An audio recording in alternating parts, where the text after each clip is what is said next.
निवडून आलं. आम्हाला माहिती होतं देवेंद्रजींनी मला सांगितलं ते दोघं उभे राहिले तर पुन्हा हा मतदारसंघ आपण करू किंवा काही करू आपल्याला त्या दोघांपैकी एकाला सोबत करायला लागतंय आणि जर आपण ही निवडणूक सहजपणे जिंकू अशा पद्धतीची भूमिका माननीय मुख्यमंत्री मोदींनी घेतली होती.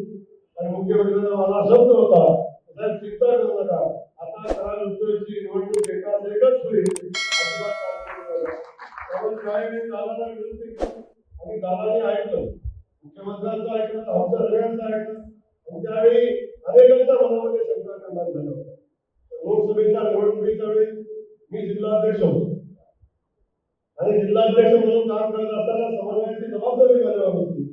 तेव्हा एका बाजूला धैर्यशीलता एका बाजूला मनोवता दुसऱ्या बाजूला आपण बाबा आणि त्यावेळी खूप मोठ्या धाडसाला माहिती नाही परमेश्वर बुद्धी शक्ती देतो अशा वेळी पण त्याला धाडस केलं आणि चौघांचा हात वर केला आणि त्याला सांगितलं की आम्ही चौघही विधानसभेमध्ये जाणार आहे आणि चौघही आमदार होणार आहे.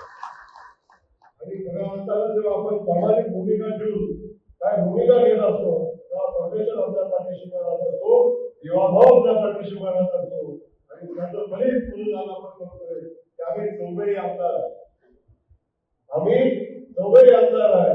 आता आमदार व्हायची अनेक लोकांची इच्छा आहे. आजही बघूया भविष्यात त्यांच्याही इच्छा पूर्ण होतील आणि देवाभावाला सगळी शक्ती आहे आणि ती शक्ती सगळ्यांचं समाधान करणारी आहे हे या ठिकाणी आपल्याला सांगेल. तेव्हा आपल्याला पुन्हा एकदा मनापासून धन्यवाद देतो. नागरिकांना मनापासून धन्यवाद देतो. नागरिक सातारा महाराज नावाचा प्रयत्न अनेक लोकांनी केला. कुणीतरी महाराज नावाचा सांगण्याचा प्रयत्न केला.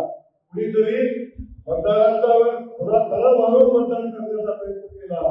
पण आता सगळ्यांना दाखवून दिले या ठिकाणी की आता राजकारण हे सामान्य कार्यकर्त्याचं आहे.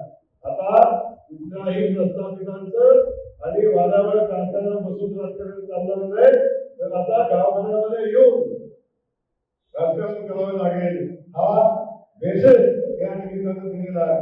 त्यामुळे पुन्हा एकदा नागरिकांचं मनापासून आभार मानतो. पुन्हा एकदा कौतुक करतो.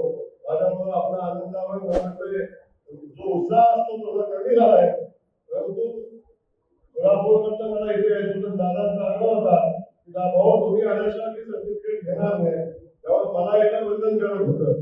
त्यामुळं या ठिकाणी आपल्या सगळ्यांना धन्यवाद देतो. आपण खूप उशीर थांबलाय. पुन्हा एकदा दादांचं अभिनंदन करून थांबतो. जय हिंद जय भारत.